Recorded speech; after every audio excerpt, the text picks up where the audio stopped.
মুহাম্মদ, যদ্যও আমি তোমার ধর্ম মানি না, কিন্তু এই সম্পদ তোমার কাছেই নিরাপদ। অন্যের আমানত জীবন দিয়ে হলেও আমাকে রক্ষা করতে হবে। এটা পরওয়ারদিগার মহান মালিকের হুকুম।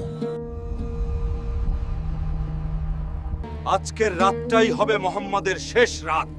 আজ রাত পোহালেই সব শেষ করে দেব।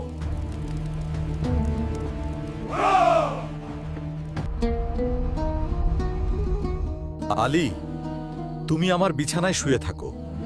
আমানতগুলো মালিকদের বুঝিয়ে দিয়ে তবেই আসবে। জি, অবশ্যই বুঝিয়ে দেব। আল্লাহ রসুল সাল্লাল্লাহু আলাইহি সাল্লাম।